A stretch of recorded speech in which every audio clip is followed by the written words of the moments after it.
Welcome everyone, bienvenidas, bienvenidos. This is the beginning of our series Conversations with Latin American Authors. This series was originally started, I guess, before the pandemic with colleagues from San Jose State University and University of California, Davis, where we tried to put a spotlight on some of the production, the scholarly and academic production that is being generated in Latin America by Latin Americans. And we wanted to really promote, an understanding, and then technologies actually, once the COVID started, allowed us to continue with this series throughout the past 3 years. So it's great pleasure right now to start to kick off our next academic year. We are starting with Ángeles Eraña, who is going to present her new book, De un mundo, aquí, personas. Before I introduce her, I do want to remind all of you, wherever you are, to take a moment, if you can, to find out about the ancestral lands where you are, find out about the indigenous communities that live in those lands. In the case of Stanford, we are here in the land of the Ohlone people, the unceded territory of the Ohlone peoples. And, do take an effort, make an effort to understand a little bit of the history, and you can support indigenous organizations wherever you are, please do so. Kindly note that this is being live streamed, so we will, continue having the streaming available in our class YouTube page after the event. Please submit any questions you might have or comments through the YouTube chat, and we will make sure we get them to our speaker. As I said, I want to especially thank our co-sponsors of these talks. We have been doing these conversations with Latin American Authors series with the support of the U.S. Department of Education, Title VI National Resource Center, which has funded these events. Ángeles Eraña is a researcher at the Instituto de Investigaciones Filosóficas, the Philosophical Research Institute at UNAM, at the Mexican National University. The research interests are mainly focused on questions of epistemology, cognitive sciences, and most recently, social and critical ontology. She teaches both graduate and undergraduate seminars, and also, as so master's and PhD students. And her book, De un mundo, aquí, personas, has just appeared published by UNAM and UAMC means. Universidad Autónoma Metropolitana. Yeah, but this is Coajimalpa. Coajimalpa. That's what I didn't know. I know one, but I didn't know Universidad Autónoma Metropolitana Coajimalpa. Yes. I was trying to say that's not X. That's not. No. Okay. Last year. So thank you, Ángeles, for being with us. So thank you for having me here and for being here, and the people who are, I don't know where to or do I have the beacon? Okay, so thank you for having me here and for being here, everybody. I'm going to talk about my book, which was new, but it's not new anymore. But it's still there, hoping to get reviews and to be read and to discuss. So I'm going to present you like how I arrived to the book and what are the main ideas that I'm trying to put forward there. So to see if you have any thing you want to say about what I'm thinking. Can I say? Yeah. So the title of the book is De un mundo, aquí, personas. I tried to translate it, but I really don't know how to do that. And but it actually has a subtitle which is more explicit, and the subtitle is O de la inexistente paradoja individuo-sociedad. So the non-existent paradox between individual and society. And so what's the main argument in the book, as I will say while I present it, is that the idea that there has to be an opposition between individuals and society is a false opposition. And I will try to show how and why I say this. So the first thing I want to do is to tell you a little bit about the story, because I think it is interesting to know how I arrived to thinking about this problem and the ideas that are there written. Because I started thinking about these things when I read the correspondence between Comandante Marcos and Luis Villoro, which is now published. They are available in the websites, but there's a book called La Alternativa, which is a posthumous book by Luis Villoro, who is a really important Mexican philosopher. He is really important. And at some moments of his life, he started this correspondence with su comandante Marcos, and they were talking about war, and there they started talking about precisely the paradox of society and individual. And what they were saying well, part of what they say in the letters is that this is a paradox. This is paradoxical only if we think about this opposition within capitalism. So when I read that, I said, why are they saying this? How does capitalism enter into this debate? And why do we somehow think that it is paradoxical only in that context? So, and then they start talking about individualism and capitalism and the relationship between those two things. And I also started trying just to try to make it more explicit, because intuitively one would say that that's the case, and we all say it, yes, capitalism is individualist, but yes, there has been a lot of literature attending this problem, but what I was trying to do is from a philosophical perspective, try to make explicit most of the assumptions that are underlying these ideas. And so the book has two parts, I would say. One is a descriptive and mostly negative part, which tries to describe the world, the way the world is, and tries, by describing it, show that how individualism and capitalism do imply this opposition as being paradoxical. And it has to do also with some assumptions which are ontological. It's the way we think about how the world is works, how the world is, what kind of entities populate the world. But I'm going to talk about this a little bit more with more detail. And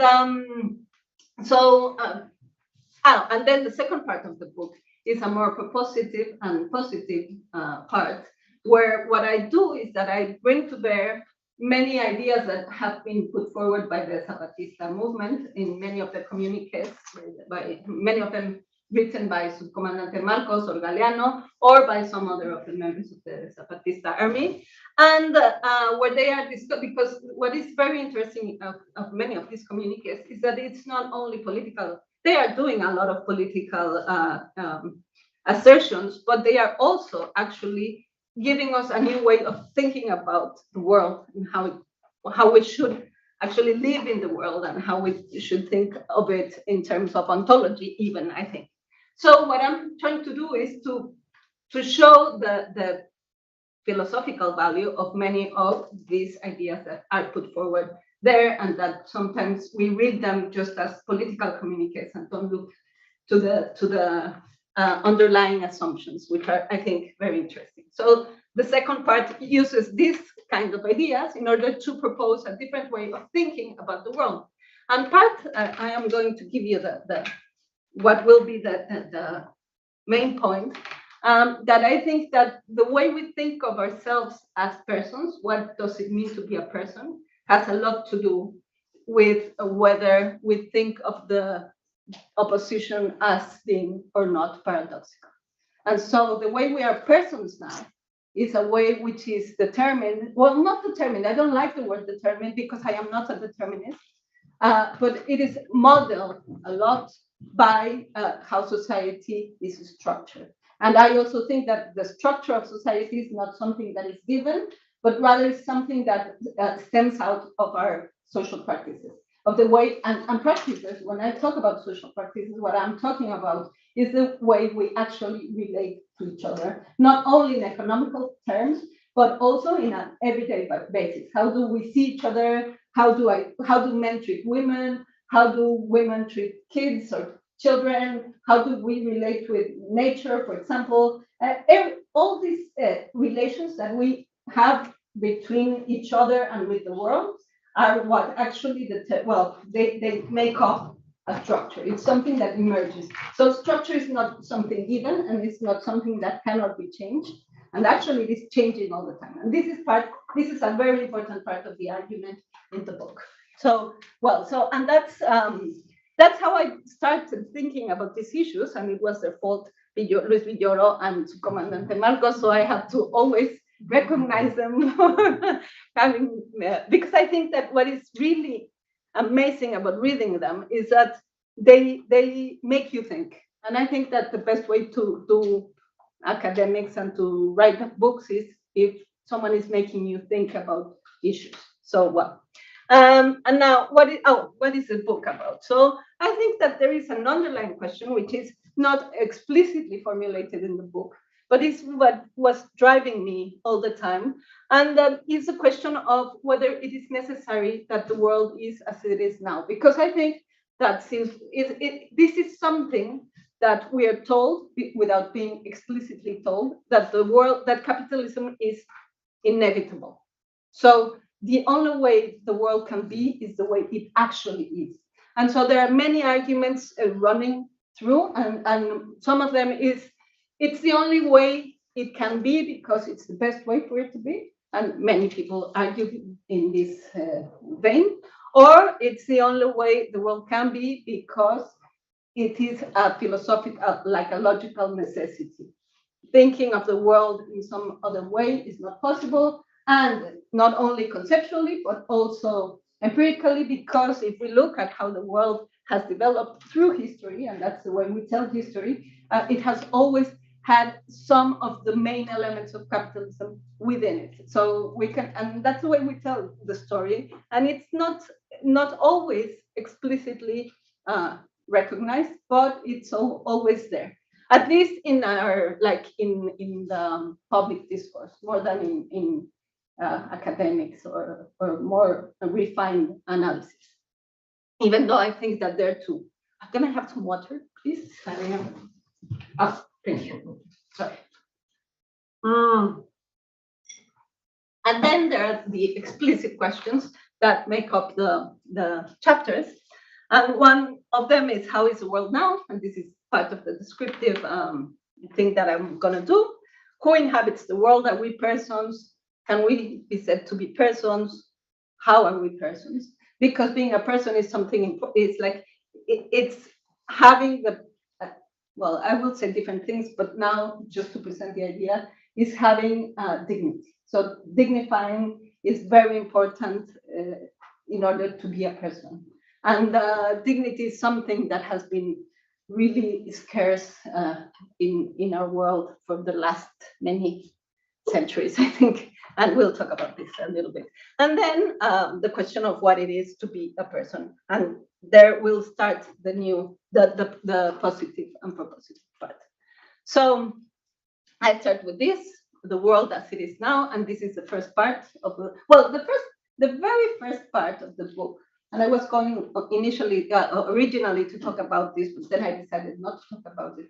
It's the first chapter, and it is a very dense chapter about what is a paradox, and and it's logical. It has like a very deep logical structure, and I talk about that, and I try to examine why this paradox, the individual society opposition, is paradoxical. But then I decided not to bring that, because I think these other things might interest you a lot more, because it has a lot more to do with Latin America and how is Latin America, at least Mexico, working now.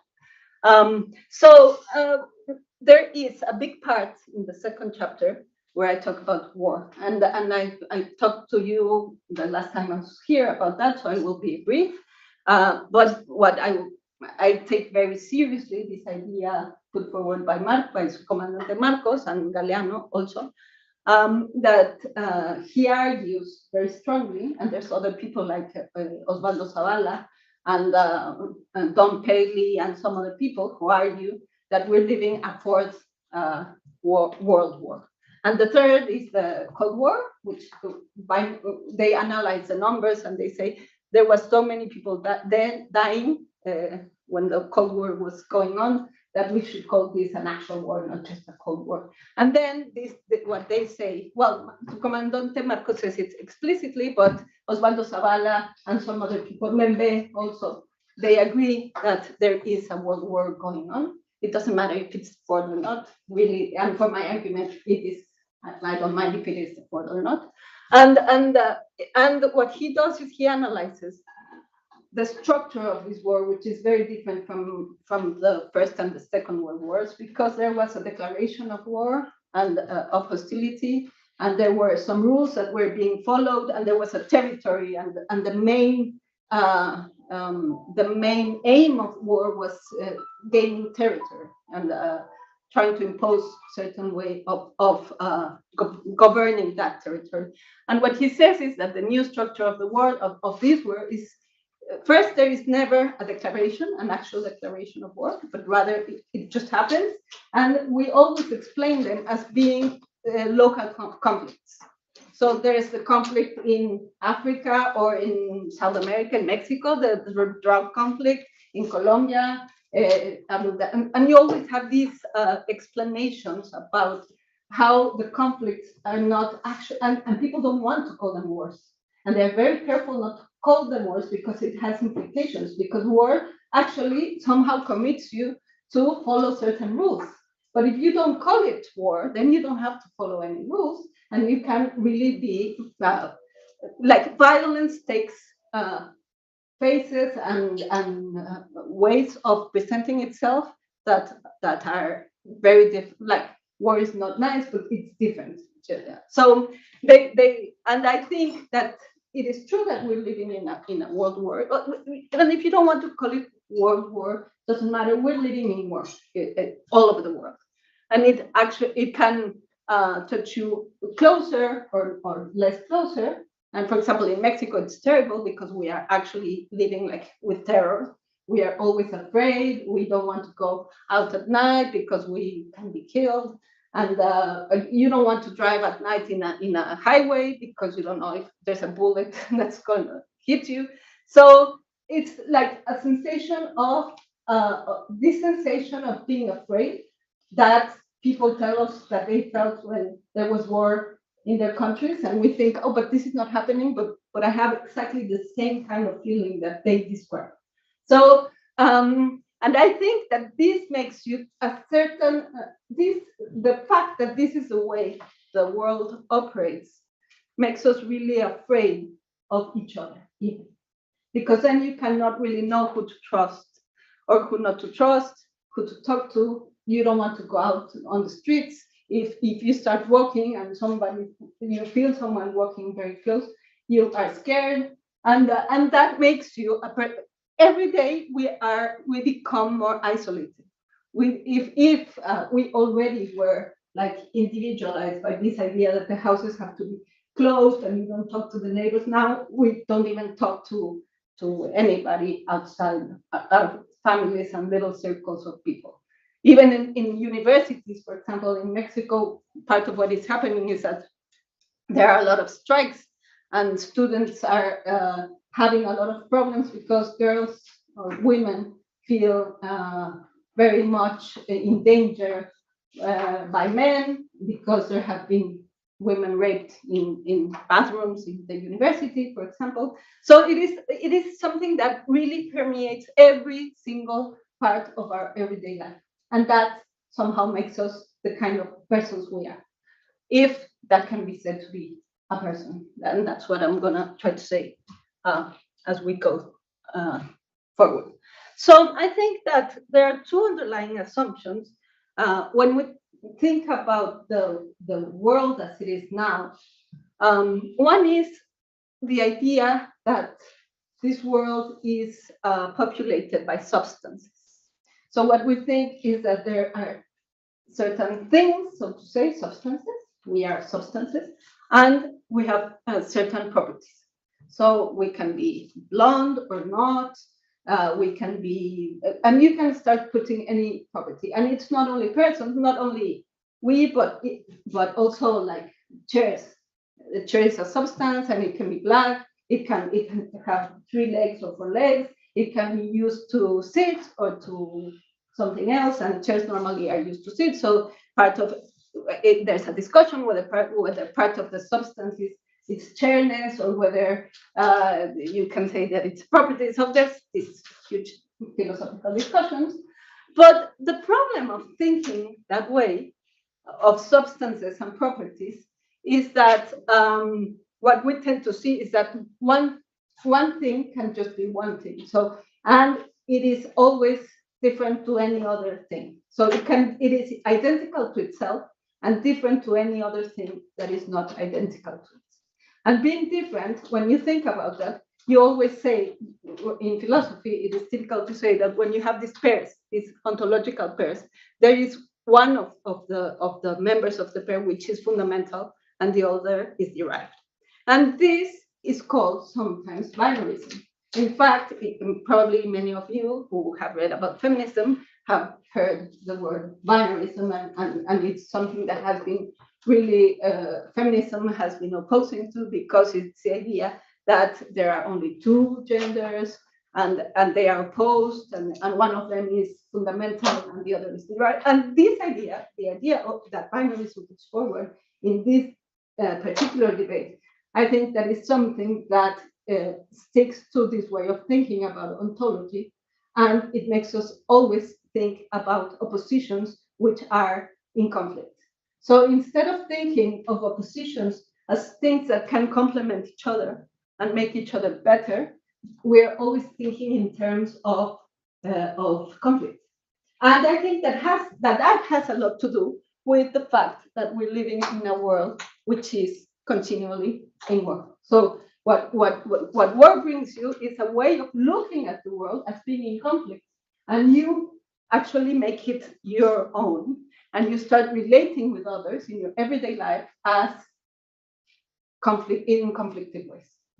And so these are some of the assumptions that I try to discuss very carefully, and I argue for them and show the relation it has with war. And this is like the first part. And then, since one of the things I think is that, as I said already, that we are in part the world we live in, or we are the way we can be in the world we live in, because we cannot just be, if we live in war, we have to behave in certain ways in order to survive, practically.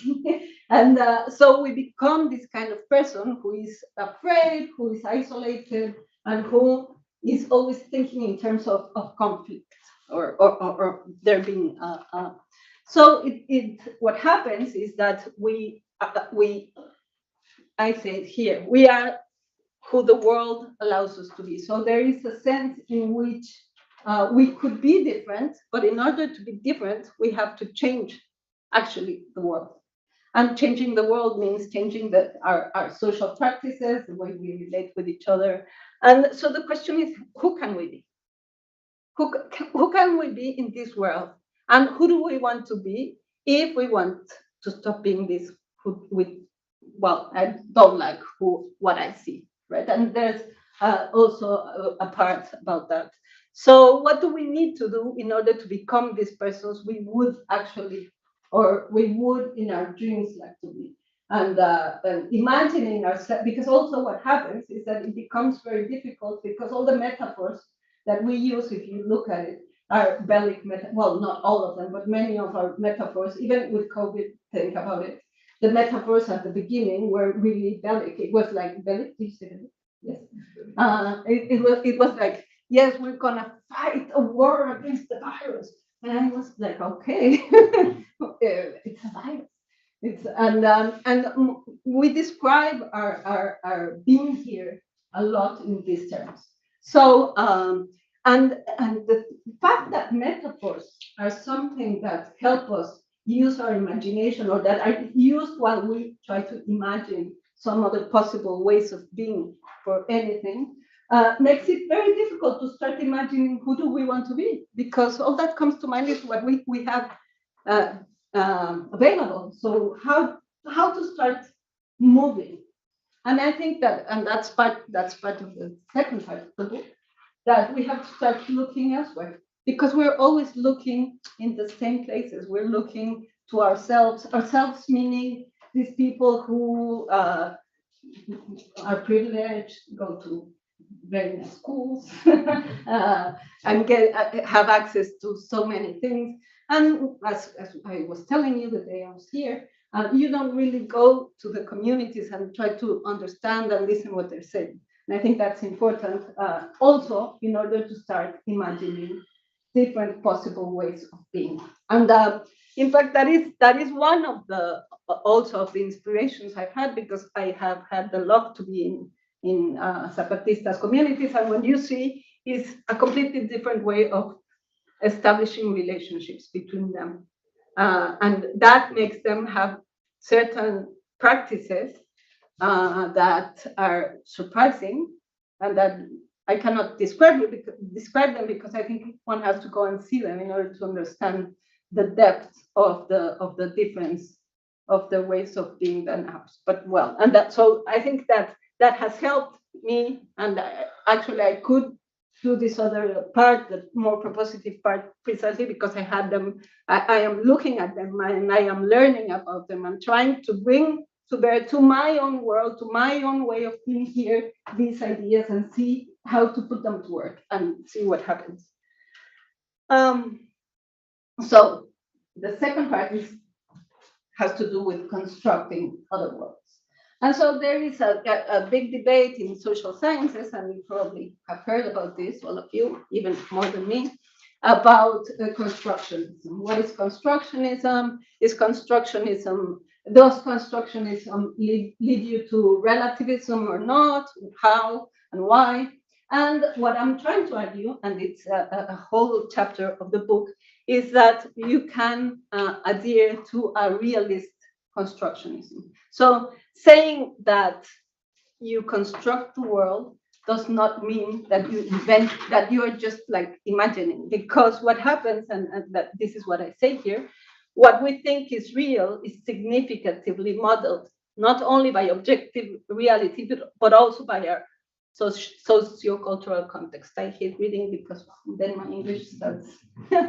And social practices can have causal effects, and this is very important, causal effects on reality, but social objects sometimes resist our interpretation. So I think that when we talk about construction, we're talking about this sort of, how do you say that? The world resists itself, and it wants to stay the way it is. It's stuff and relationships, because it's easier, because we are in this day-to-day way of being, and it's easier not to think, I will change this, and just to go on. It's like the habitus, and you just keep on doing stuff as you did it. And that's a way in which the world resists our will to change. But at the same time, if we start thinking of the way of the world differently and we try to act in accordance to what we're thinking, then the world does move. And what makes it meaningful is the fact of repeating that new action. And that starts like actually being something meaningful, not just for yourself, but for the others. And the resistance of the world starts like, it can start like being less strong. So I think that constructing what we're talking about when we're constructing worlds is about generating new ways of relating with each other, and that in many different senses. As I said, it's of course it's social production, but not only. It has also to do with everyday practices. For example, men and women, how do we relate with each other, which is now very much a problem, etc. And so if we think this way, of constructionism in this way, I think that it has three corollaries, and one of them is that our social practices do not have influence on past objects. So it's not that we're going to change the past, but we have to understand the past in order to be able to change the present. So it is important to know, I'm not going to change what has happened, but if I go back, I can understand it in order to not repeat it and start moving. But then we have to understand and we have to acknowledge that the future is not necessarily as the present or the past, obviously. And so that we can actually change things, because and this has to do with what I said when I started, that by saying it is not necessary that the world is as it is. It can be changed.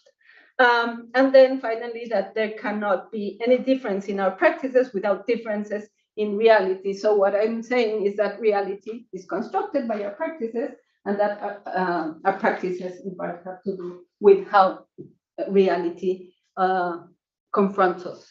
So, okay. So now that I have that, and I'm talking about constructionism, I start talking about what is to be a person. So what I say in one of the chapters before is that in this world, the notion of person is, in philosophy, is a very Kantian notion that it has to do with autonomy. So you can call yourself a person if you're autonomous, and that means that you plan and decide a plan of life. You project and decide a plan of life, and you just do it, stick to it, and that makes you autonomous because you are actually taking your decisions and sticking to your values, and it's something that you make yourself up, nobody else. And if somebody else somehow tells you what to do, then that's a problem, because heteronomy is problematic in the tradition. So, and also they tend to think, no, they think, all of them, in philosophy, that heteronomy and autonomy is another opposition pair, and that either you're autonomous or heteronomous, and if you're heteronomous, you're not free. So freedom has to do with autonomy, and autonomy has to do with being a person. And that's a way we've been taught of what it is to be like a citizen, a person. And I was going to say something, but it just went away. It will come. And what I try to say in the book is that that way of thinking has not been very helpful, because, and what I try to argue is that heteronomy and autonomy are not opposites, but rather are complementary pairs, and that we cannot actually be autonomous if we are not, at least in a sense, heteronomous, because we live with others, and if we don't somehow take this into account and make it ours, then we cannot be free. And this is something that, for example, Luis Villoro has argued in many of his books, not exactly this way, but very much this way. He says that it is not possible to, for example, he says there are many countries where you cannot actually implement your plans of life because there are no conditions. And so you have to learn from others and to start doing some other things. And this makes people autonomous also. And so, and he has many different books where he talks about it. It's sad that, but you all read Spanish, so you can read Luis Villoro. I really recommend you to read Luis Villoro. So the way of thinking about it, if we try to use our imagination in order to start thinking, who do we want to be? I think this is a way of going, at least for me. And I invite you to think about it. Probably you think it's a good first idea. So from my perspective, every individual is a person, because also normally the notion of a person has to do with autonomy and with individuality. It's the singularity. You are an individual, and collectives are not persons. So, for example, the possibility of talking about the existence of collective entities has been something that has not really had a big echo, because people think that collective entities have to be thought of as sums of individuals. So when you talk about a group, what you're talking about is the sum of the individuals that conform the group, but it's not an entity in itself. And what I'm trying to say is that we can have collective entities as persons, and for example, even some or all, I don't know, I have to think about that, but animals could be persons. And I think we treat many animals as persons now, actually, in these days. So being a person is also, I think that being a person is something that is conferred to us and that we confer to others. It situates us in a social environment. So the idea is that being a person has to do with how we treat each other. And this is an idea that has been put forward by an American woman philosopher. Her name is, but it will come, Lindemann. Lindemann is her last name. And what she says, she tells this story about, she writes this book about what it is to be a person. And she starts the book by telling the story where she had a sister who was, she had a problem, cerebral paralysis. So she could not move, she could not do anything by herself. But the family, the whole family, well, decided to treat her as a person because she is a person. And so she said, of course, some people could say she's not autonomous because she cannot do anything by herself. She cannot have a plan of life. She cannot implement her plan of life. She cannot decide what to eat, what to do, how to move, when to move. We do everything for her. And we could not say she's not a person. She is a person. So how can we make sense of this fact if we think of persons the way we've been taught to think about persons? So she says, personality is something that we compare when we treat persons as persons. And it is important, she says, and I think this is a very important idea, it is important to constrain the persons, but also to let go. So the art of relating with persons has to do with knowing when to how do you say, abrazar, to embrace, and when to let go. And that's very important for her. And she explains the relationship with this sister of hers very with a lot of detail, and it is so interesting to see what it means also to let go, and how it is so important in order to have a personal relationship with someone else. And I think that being a person has to do with this, with treating others as persons. But these relationships have place in a net of social relations. It's not just something that happens. It's something that happens socially. We are always relating with each other. And what I think is that society has these like nodes that determine different ways of being present. So you can be a teacher, and that's like this place, and you can occupy this place, and so you are treated as a teacher or as a student or as a woman, and you can occupy very different places, very different nodes in different times, or even at the same time, and that makes one individual be possible different persons, even at one same moment. So being a person is not being yourself. It's being this like this way of occupying space in society. But then you are yourself.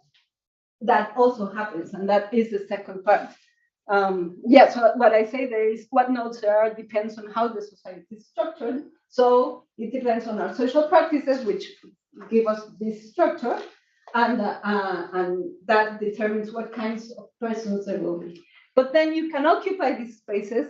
Each one of us occupies a space in a very particular and different way. It's like not all teachers are the same teacher.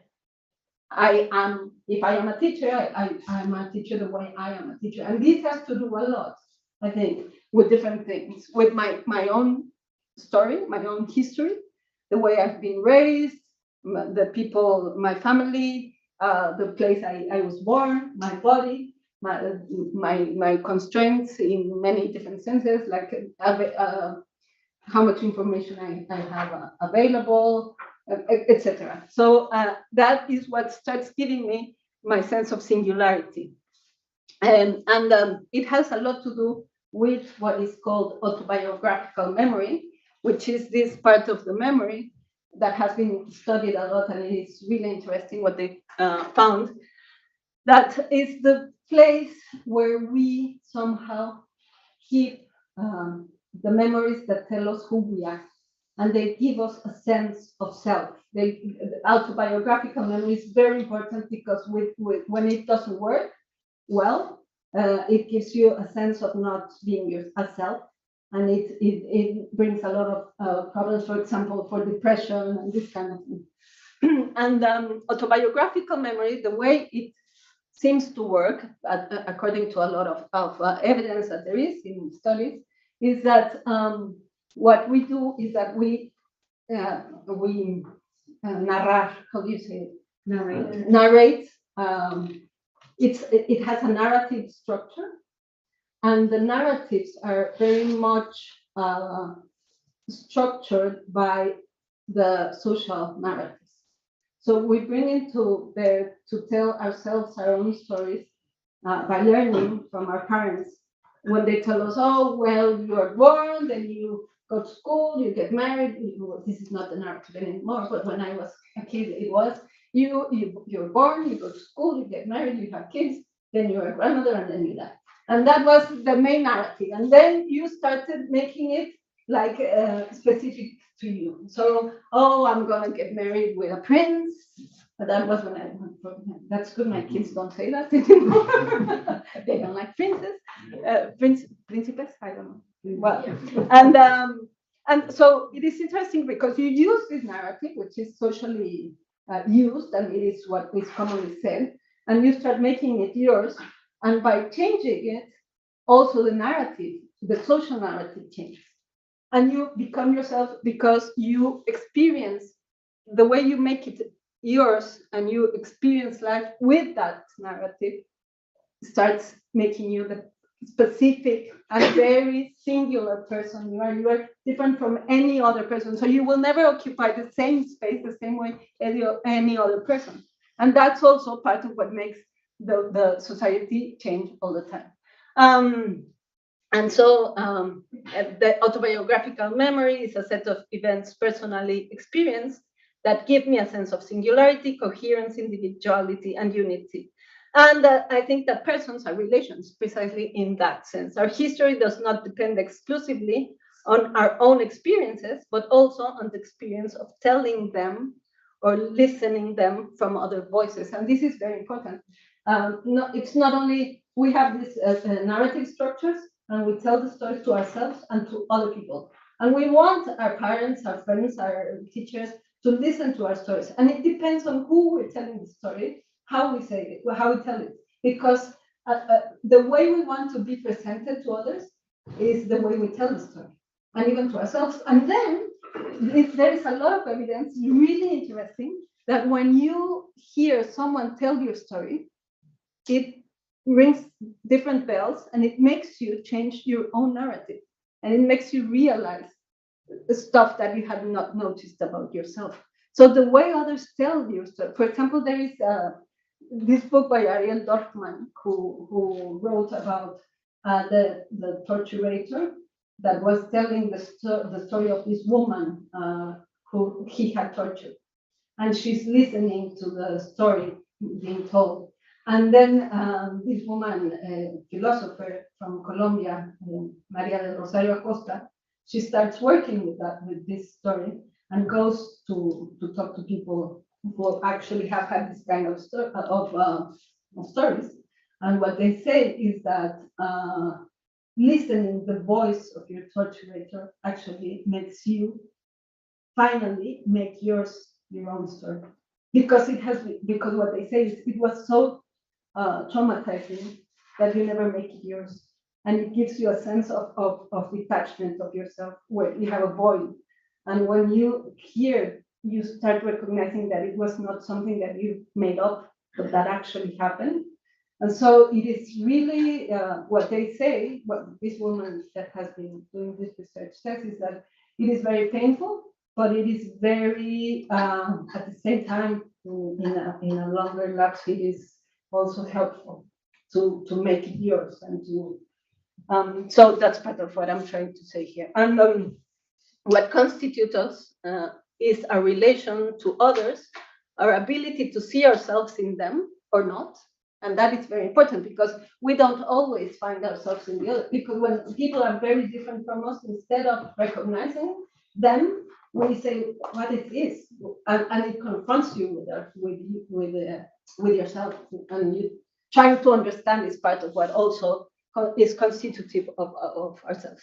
Our capacity to emotionally identify or not with others, and our corporality. And this is something I won't have much time to develop, but I say in the book that our bodies are very important because the way our bodies are is very much more constitutive of who we are than we tend to think, because we tend to think that that body is something that is not important, because what matters is precisely your plans of life and your autonomy, and this very rational idea that we can be detached of our bodies, and our lives would go on as if we were in any body, yes. And I think part of what I'm arguing is that that is not the case. And this is something that I've not invented. Many feminists have been saying this kind of. I'm about to finish. And then I say that if we think of persons in this way of thinking, then the community comes by there's not an opposition between the individual and the society, but rather there's only persons within communities. And communities is not something, a community first, is not something that is given. It's not something that we have just to suppose is there. It doesn't exist by itself. Communities are not either these idealized spaces of indigenous peoples. That's not what I'm trying to talk about when I talk about communities. Even they call their spaces and their ways of life communities, but for special reasons, and it's because of these other things, the way they relate among themselves, they treat nature, they take care of it, etc. So I think that once we have that notion of person, we can start thinking about communities in this other sense, and think that there is not an opposition. And what I say is that the communities have a collective corporality that manifests themselves in particular activities, and it is a warp of interrelated subjectivities, and it implies similarities and differences. Living in a community demands a disposition to act with others as a single body, to exist collectively, but at the same time, if a person wants this collective existence, then there's no opposition. And then these questions of what is common is something that I also discuss in the book, because I think we tend to assume that it is very easy to know what is common, that the community is built upon whatever is common. But then what is common? And normally today, if you think about this question, what happens is that what is common is what people with privileges think is common. And then all the people who have been silenced never really say what, probably they don't even think that it's common, but it is somehow imposed on them. So to finish, what I say is that this way of thinking about communities and of persons can be sustained in this ontology that has been put forward by some Mesoamerican thinkers, and I'm using Lopez Austin and Leon Portilla's work because it was what I had the most. But you can also trace some of these ideas of this way of thinking about ontology to some of the communiques written down by the Zapatistas. And for example, there is, and I use this in the book, the fourth declaration of the Lacandona jungle explicitly makes use of some of these ontological assumptions. For example, when they talk about un mundo en el que quepan muchos mundos, you can start wondering if that's not contradictory. What does it mean for a world to have many worlds? And by discussing this, I use these ontological assumptions. And what I try to show, and one entity cannot exist without another. So if you see, they are assuming this duality, but instead of thinking of them as oppositions, which are irreconciliables, they are complementary pairs, and they complement and make the pair makes a totality, and they are the one needs the other, not just to be there, but to actually to exist. And then this is idea, there is this idea of the pairs, only if one is two, can it walk whatsoever. There is light only if there is dark, and vice versa. And Lopez Sostin has all these examples, which are really beautiful. That's another author that I really recommend you to read. And also he just died, and he was a magnificent person. I really liked him. And he has all these examples of what they were talking about with this opposition, and how they complemented the day and the night, the light and darkness. And yeah, it's great. And also Leon Portilla. And so what this ontological assumptions say is that the world is made of multiple pairs, which constantly unfold and overlap, and they together constitute an integral whole. And I think that, yes, I think that's it. Well, this is called the ontology of the common. Also, some people within the Marxist tradition have tried to make analogies with this kind of assumption of ontological assumption, and what they call the ontology of the common. There is some people who think that there are very important differences between the ontologies of the Mesoamerican peoples and some of the Marxist assumptions about ontology.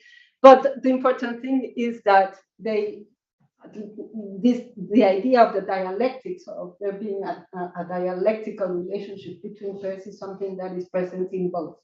And so that's why I'm using the idea of the ontology of the common, even if it's not something that Mesoamerican thinking actually names that way. So what I'm trying to say here is that the only thing that is fundamental, if we are thinking of ontological fundamentality, we cannot think of individuals or the society as being fundamental, but rather relations. So whatever, if there's anything that is fundamental, it's relationality. And that's all and what I end up saying is that we are relations. That's what constitutes us, our relations. And I think that's the last thought. Being a person is living related. A person is a complex organism. Now, yes, and then I had this idea, but I don't know if you've heard about holobiontes, and I use this at the end of the book. Los holobiontes are, there's a discussion in biology that is claiming now that there exist these entities that are holobiontes, and the holobiontes are, for example, when you see how do you say, hormiguero? An anthill, and it is something that is made out of completely different organisms, and it cannot survive if not all of them were there. So you have the ants, but you also have sand, but you also have some little plants, and you have, and it can only survive if it's made out of all these different things. And then there's her name, this woman philosopher. I have problems with names, as Elizabeth can. I can't remember her name, but she speaks about us being, we are bacteria, I can't remember, 80% bacteria or water, and we are also this mixture of things, and we can think of almost any entity in the world that is made that way. And if we think about that seriously, then we see how the ideas that I just put forward are consistent with this. And so I think that you can actually use all these different things to start imagining another ways of thinking about ourselves and our world. And so making communities, taking care of what is common, and it is not something that is given, but something that is demanded. And that's it. If you want to get the book, you can get it in one of those places. Thank you.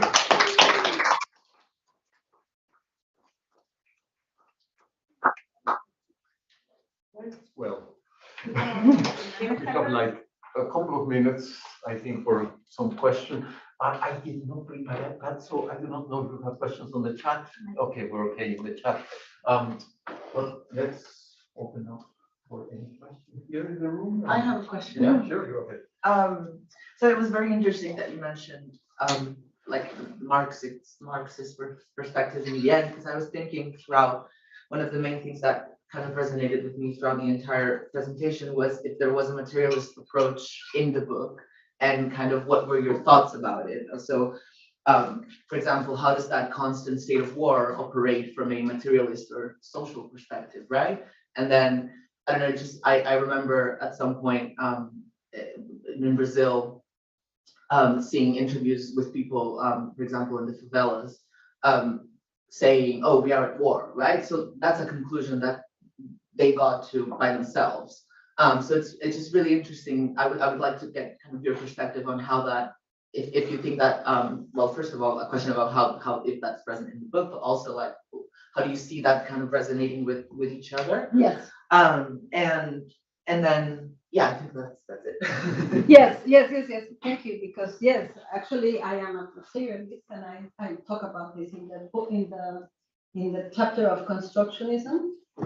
I am very much materialist, and I always am thinking about Marx, but I don't want to bring him just like that, because I think now we have all this. Well, not now, because they're always been there, but I think that by combining some of these ideas, it's a bit crazy, but that's what I do with this Mesoamerican thinking. You get this combination, which I think is really interesting, and it probably gives us something different to think about.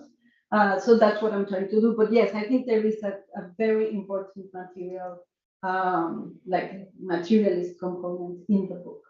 And there was another question of the aggressive, but I didn't understand. Yeah, so I was thinking just kind of how we translate that thinking into the practical basis of, for example, some people might argue that the reason why we don't call it war is because it's the people that name it war that don't feel it, right?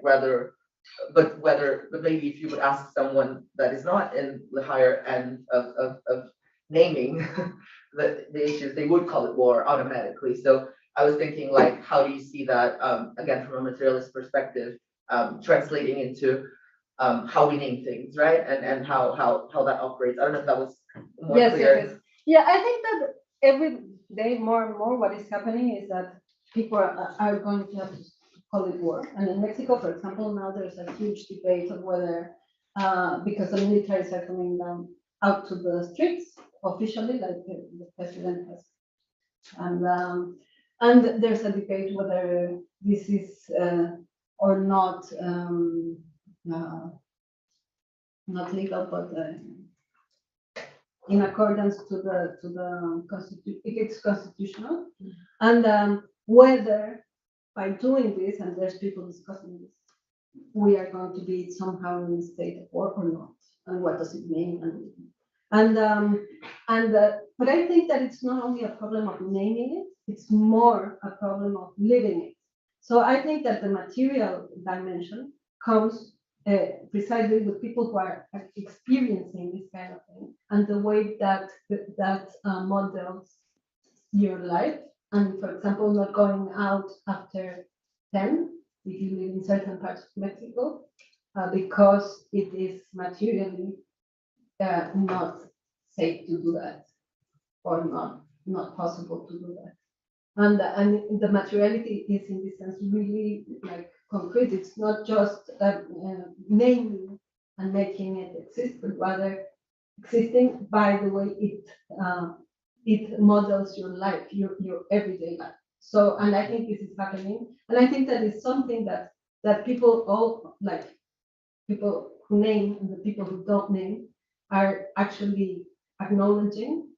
But the people who have to live with the consequences is the people who actually, I think, are going to end up changing things, because they are precisely living the consequences of this. I don't know if I. Yes, no, yeah, I was struggling to kind of be able to get my point across, so sorry if it was confusing, but yeah. No.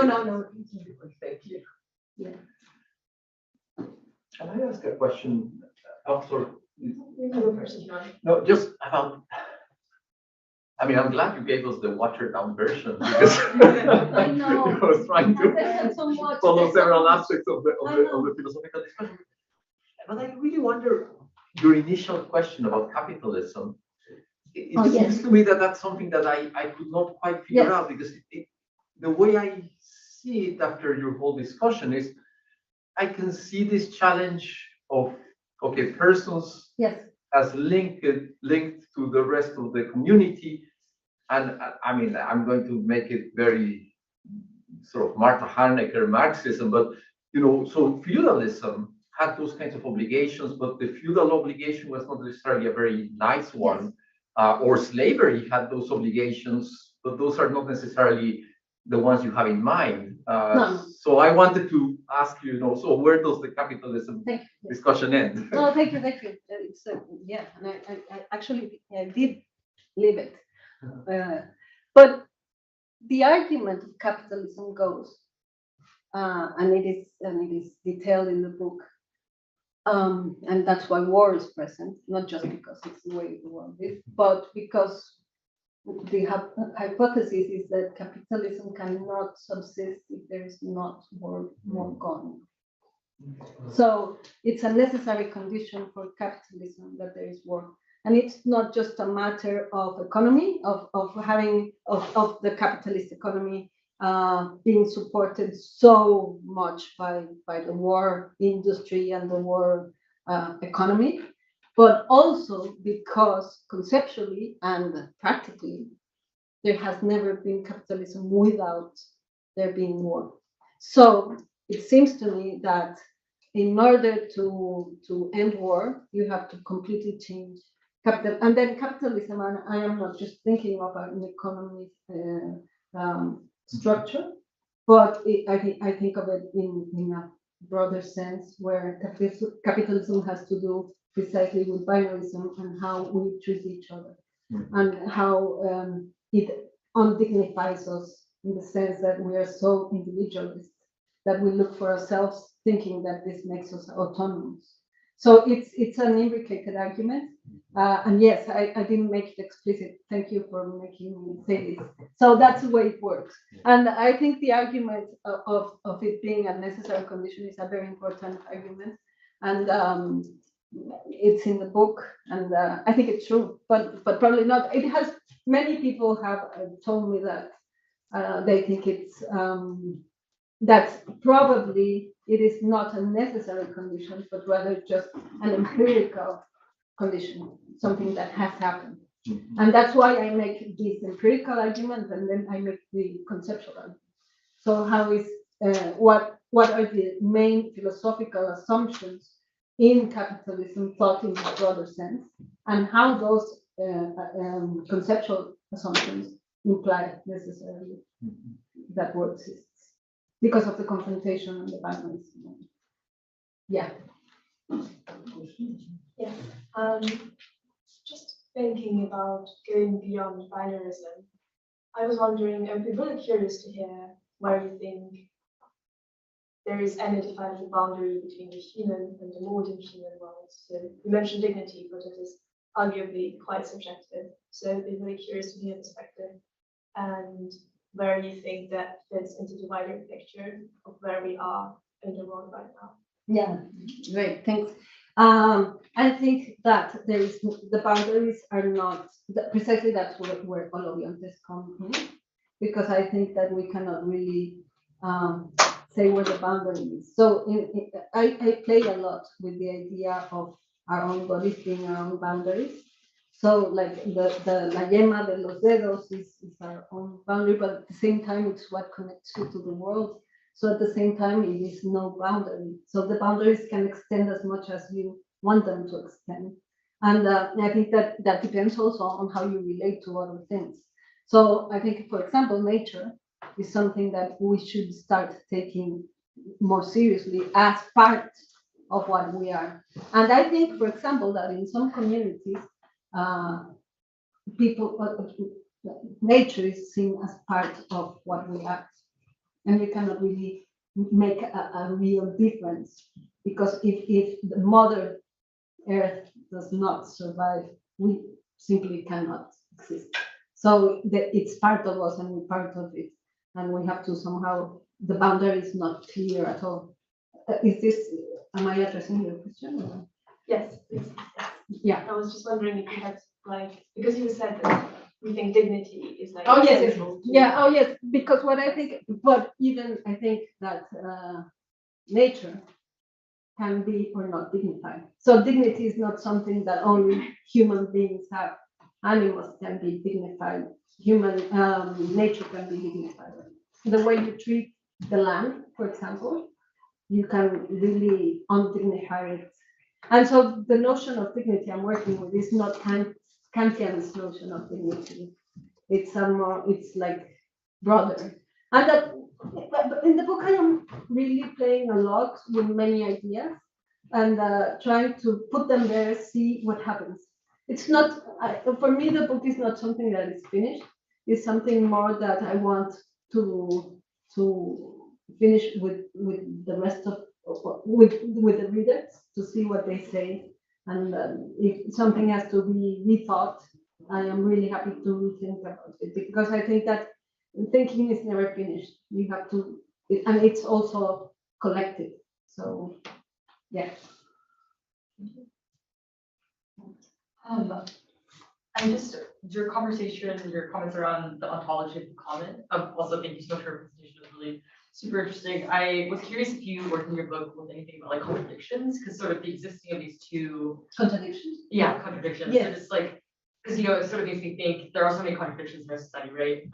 So I was curious if you, work with any of that in your book, or if there's any, The first chapter is all about contradictions. Okay. And then that's what I left out because it's very few. It's like very dense because I precisely trying to speak about what is a paradox. I start by saying that it is a contradiction, and what I do is that I describe the three main, what we take to be the three main logical, incontroversial truths.